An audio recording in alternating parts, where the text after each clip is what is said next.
Hey, brothers and sisters, what's up? This is the Reluctant Nabi back again. And basically, this video is to piggyback off the last one.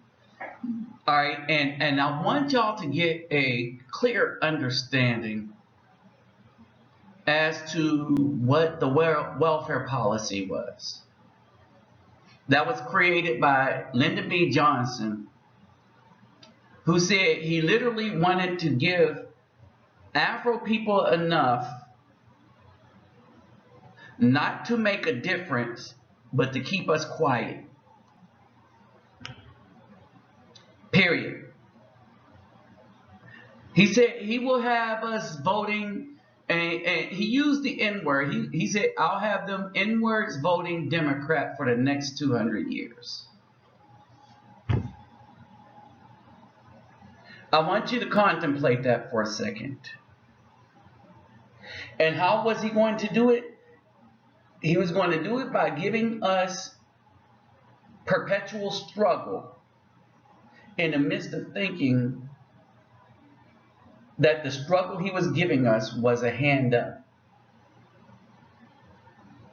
In other words, the handout of welfare to the BAW specifically put the entire community in a state of perpetual struggle. It had a bunch of, we would say, unintended consequences. No, it had a bunch of intended consequences. Remember, I told you that the whole point was to eliminate the Afro male from out of the Afro population. Not just any Afro male, the good Afro male. And they couldn't physically came in and say, are all of the hardworking men with ideas that's going to search in perpetuity for a job to take care of his family, we want y'all to leave the BAWs alone. Nope, that would not have worked. That would have started a battle. Worse than the marches. See, because that in the front to the Afro man, okay, we would understand, okay, they're at war with us, so let's deal with them accordingly. No, they went through the women. All right. The welfare policy of Lyndon Baines Johnson used as poverty the pictures of a Caucasian father with sons.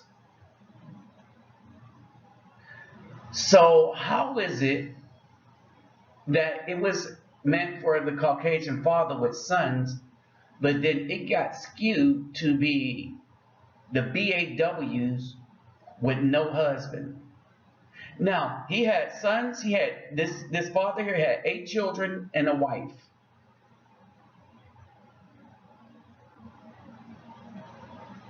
We'll get into the mentality of the BAW, and this is starting in 1960. Remember, as of 1950, the Afro family was a viable family, and most children grew up in a 2-parent household, greater than 80%. Now, you got 72% moms parading themselves as Wonder Women because they were able to throw away good men, have a bunch of children from Pookies and Ray Rays. Understand this. Thunthizzles for shizzle, nonizzle. All right, her preference. And we know this by the stat that 59.7% of BAWs have multiple children from multiple babies' daddies. However, the daddies that they are choosing, well, let's look at who the daddies are. 61% of men, Afro men, black men that have multiple children from multiple babies' mothers, you know, they've been running all up inside mothers, are dudes that just got out of prison. What is their population in reference to the overall Afro male population? They are at 1%. What is the population of Afro males that don't have children at all? 42 to 46%. What about the guys that's left over that have multiple children? Well, they figured that out. Those were guys that had more than one marriage. You mean that the dudes, the Pookies and Ray Rays, outnumber the children of guys that actually married their and had wives and had children from wives?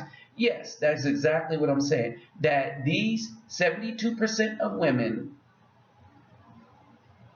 and at least 59.7%, let's say 60%, that have multiple children from multiple babies' daddies are only choosing the Pookies and Ray Rays that are literally just coming out of jail, according to statistics.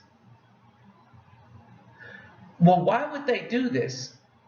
Because they understood from the beginning that they did not want the leadership of a man in their homes because of the new feminist movement, whereas the Caucasian women wanted the leadership of the men in their home. In other words, the BAWs threw away the best and the brightest. And now they want the best and the brightest to come back only after they've been used up and ran amok of the community. That's what happened. Here's a breakdown of how it happened. But first, let me greet everybody. Havorten Hardu Buddha all the way to the bank. Pasas los bonjour mes amis. Kedu bawani konnichiwa. Ni hao ni ama. Sani wanani jump or baigani. Assalamu alaikum and shalom. Y'all know what to do. All this stuff will be in the description box. But get those thumbs up because you know these BAWs are going to thumbs this video down. And there's super simps too. Even though this is viable information that they should know, especially the super simps. I can get the BAWs, but especially the super simps. Because why? The super simps, the Triple S crew, and the BAWs do not care about the community. They do not care about children. Remember, the Triple S crew think with the mind of their women, who is their God. All right. So this clip came from Black Men TV, Vent TV, but this is a clip that I put up before, and this clip was a fabricated made clip that was a hit piece on men because the clip was not the truth, and the woman in it was not telling the truth about the welfare state, and well, she couldn't because she was a child at the time. All right. And because of the herd mentality of the BAW, she pretty much fabricated the situation because we know what the situation was at the time. All right. The man asked a question, why would you take food from your enemy? BWs had this choice. The BAW had this choice. And they had religiously,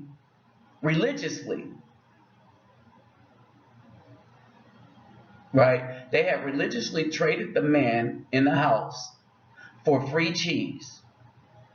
This is the biggest betrayal in history. To put it in perspective, this choice was given to anyone seeking public assistance. But other races kept their men. This is one of the responses. This is the typical response from a BAW. How about the man wasn't strong or dependable enough to keep us from seeking assistance from elsewhere? They found it easier to let the woman deal with all the hardships. Okay, so we all know this is a lie from Nicole Green. And we'll get into this on a separate video because I'm going to have to put another video up with the Moynihan reports where you hear from out of the BAW's mouths how they didn't want to choose a good man. You know what? We're going to have it in this video. So let's make a clown out of Miss Nicole Green. Can we? So let's see what these BAWs really did to the family and why. And keep in mind, these BAWs were raised by other BAWs and was given this feminist bullcrap early. Pay attention. Raise your hand if you're married. None of you are married. Raise your hand if you would like to be married to your baby's father. One. Now, I want to point out one thing. I want to point out something, and this goes back to the Dusty BAW that made the comment. Did you notice that of all these women, only one chose a man that she actually wanted to be married to? That means the rest of them intentionally chose men that are not father-worthy or husband material in their eyes of a 17-year-old. Understand, this is the impact of the feminist movement and welfare. All right, where they could choose, well, you'll see in a minute. You'll see the kind of pookies that they choose. All right, but they could choose the criminal and dudes coming out of jail, and it's everybody else's responsibility to help them raise their children. And that safety net wasn't a safety net for them. It was their new daddy. Whereas the Caucasians looked at it as a safety net. Them women were not giving up their fathers. They understood the importance of it. And that's why they could be lifted out of the poverty, whereas we couldn't. Because we had these feminist-minded women who thought, well, I'm going to tell you, let you see what they thought. The rest of you who don't plan to get married, why don't you plan to get married? I'd like to know that. You already have your child to think about, and then a whole family to care for. You know, it's a lot of responsibility.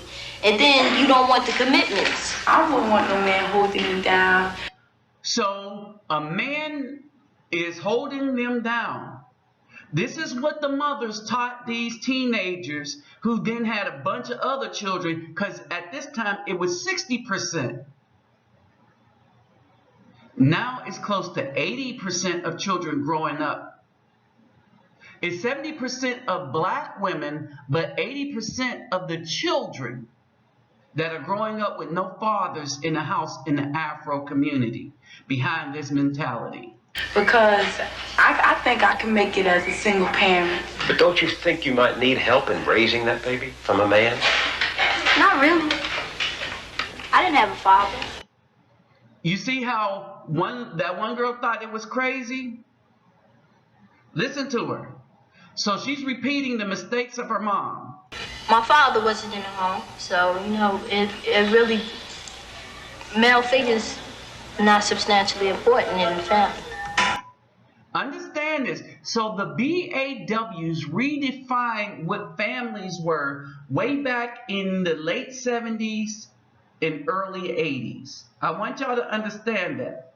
To the point where they taught their daughters to despise male figures and family.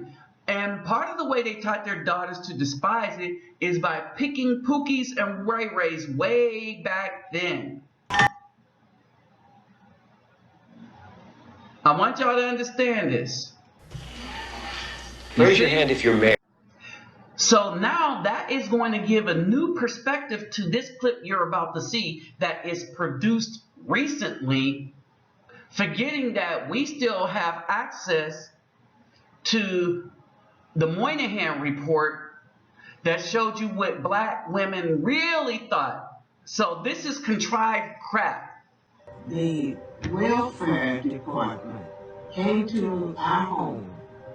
They talked with my mother about moving into the housing project, but the stipulation was that my father could not be with us. They would put us into the housing project only if he left the state. My mother and father discussed it, and they... Now, how many people know that there was no discussion between the mother and the father? The mother kicked the father out. There are those of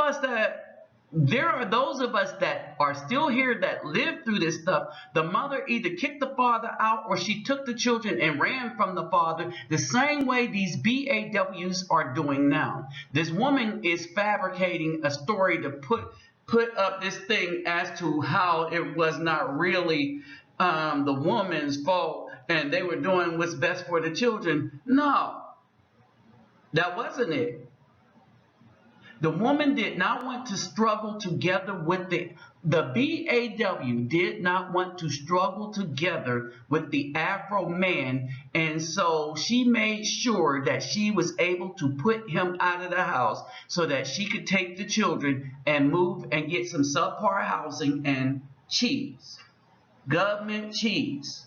Decided that it was best for the 12 children for the father to leave the home. And that's how we got into the projects.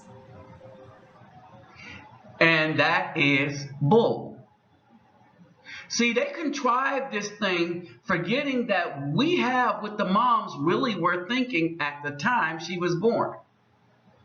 And she's given a recollection to what she hoped happened and what she thought happened in the conversation between the mother and the father. But that ain't what happened. The BAW gave the Afro man hell because I know this.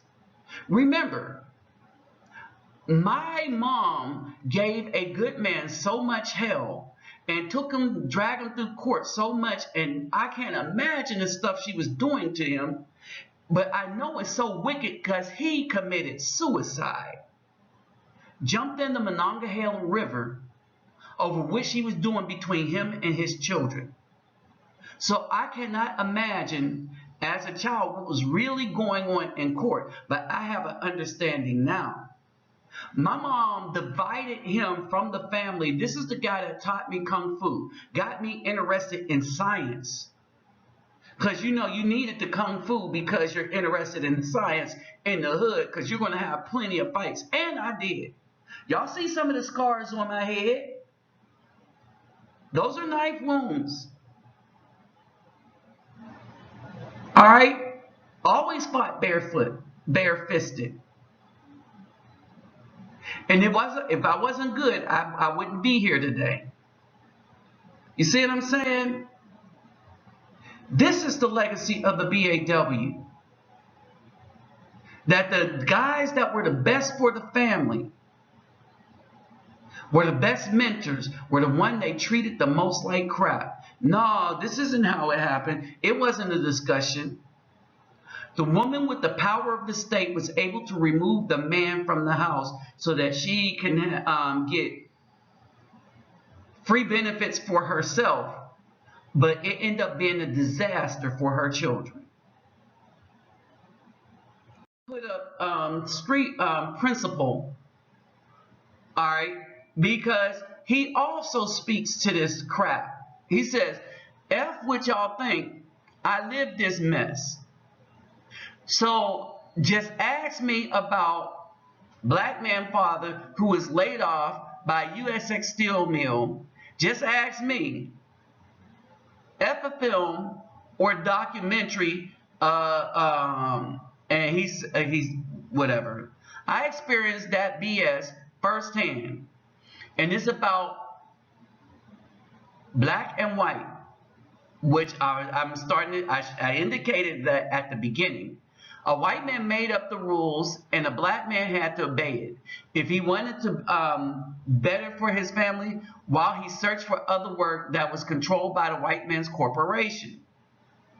A black man could start his own black business with no financial help from white banks and scrape by until something positive happens for him to get more money in. But yeah, ask me, America. I lived that SH. Then came the picture Claudine.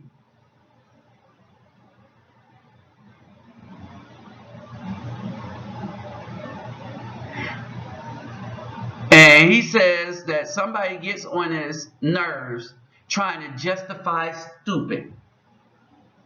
In other words, these women are always trying to justify their stupid choices when the men, the Afro men, had to go through so much hell, and the black woman was not a support system. She was the main adversary. She turned on us for handouts from the system. That's what happened. Okay, so you want more proof that the BAW didn't fight for the family or the Afro man, that she fought against him? So you go back to the article. Again, all this will be in the description box. When he launched his war on poverty in 1964, Lyndon Baines Johnson visited Tom Fletcher, an unemployed white Appalachian coal miner who lived in Kentucky. The White House had chosen Fletcher, who had 8 children, to become the face of American poverty. And an iconic Time magazine photo captured the president squatting next to Fletcher and 3 boys on the porch.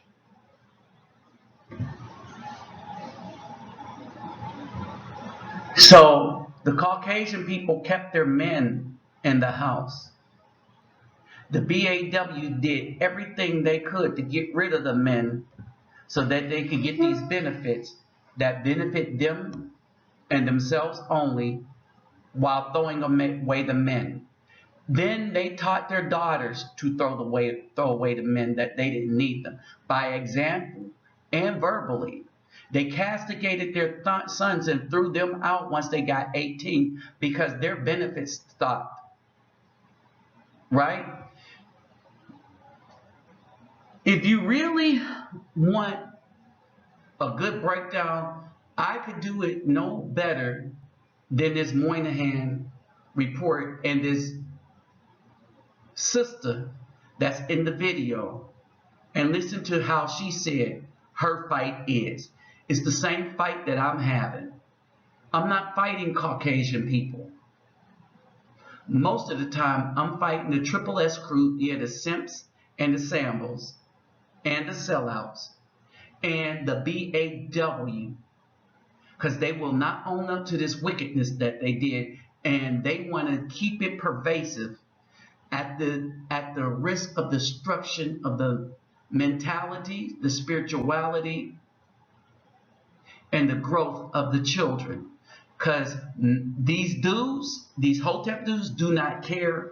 All they care about is the worship of the black female, and these females don't care. Listen to how they break it down.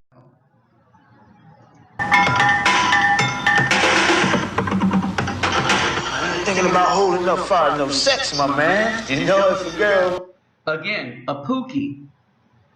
you know, she get having a baby, carrying a baby, that's on her. You know, I'm not gonna stop my pleasures because of another woman. What about birth control? What about condom? Girls don't like them things. They don't like them things. Girl tell you to take them things off. They figure that you saying that they filthy or they dirty or something. Now look at his face when he says that. All right, you know, notice his disposition when he says girls don't like their things, but when he goes into the reason as why they don't like them, look at how serious he got, right? Because that's what they told him. What? You must think I'm dirty. You must think I'm filthy. Think about it.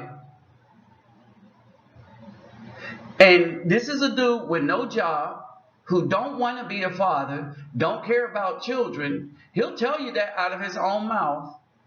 And the girls don't care because, oh, he got cute. He got good hair. And that's all he needed. Understand this. Good hair is all he needed. And them women was riding that carousel. Because they didn't care. He didn't care because they was throwing it at him. But notice how serious his face got when he explained why they didn't want him to wear protection. It's been a startling change in values. 25 years ago, you would not have heard such things said so freely because they were not embraced so widely. The strong family was still the backbone of Black America. Ooh, look at that. So this is way after slavery. So this is 86, so he's talking about 1966. No, 1950. He said 25 years ago. So let's say he made it at 85. It was published, he finished it and it was published in 86. So basically 25 years ago, it goes back to 1960. All right, understand this. This is the impact of welfare. This is from out of the mouths of the people that are living this new life. And you got to you're looking at the faces of the women that redefine family to exclude the men. And only the BAW did that. And 3 out of 4 children had both parents at home. That is true no longer. Most Black children are now growing up without their fathers. The result is a world turned upside down as children copy what they see and repeat what they learn. LaDawn said she didn't have a father in her home and doesn't think her children need one. She's not unusual. Half the Black families today are headed only by a woman. Clorinda said she could make it on her own as a single parent. She has never been married and is raising her daughter without a man's help. She's not unusual. Today, nearly 60% of all Black children are born out of wedlock. Timothy said his children are not his responsibility. He has left them to be supported by their mothers and welfare. Understand this. And these women knew that when they were screwing him and told him not to use protection, because what kind of woman do he think he's messing with? A dirty one? Apparently that was the case in many of these cases. So they went and got them a pookie. All right? And he had many women. Many women. He's not unusual either. For LaDawn and Clorinda and Timothy, and many more like them in cities all over America, the traditional family no longer exists. It has vanished, and something new is taking its place. Single women and the children they're rearing alone are the fastest growing part of the Black population. What becomes of the Black family in a world where the values are being turned upside down? If the parent is 17 and 18, uneducated, unmotivated, fooling around, wandering around, what's the child gonna learn? Oh, and this is coming from a sister, right? And she's placing the blame strictly on the BAW. Who's to teach them? When you learn something, you was taught by your parents. It was reinforced by school and your neighbors, but it was taught by your parents. Well, if the parents don't know anything, how are they going to teach the children? So it's not racism that I'm fighting right now. It's the lack of motivation. See, I'm not even talking about racism. Maybe later on we'll get back to that. But I think we are destroying ourselves. We are destroying ourselves. She's not talking about the good Afro men. Remember, we can't force a woman to choose a good man. We cannot force a woman, a BAW, to choose a good man. Understand this. This is why what's going on in the community is her fault. Period. All these women trying to deflect the blame? No, it is strictly the BAW's fault.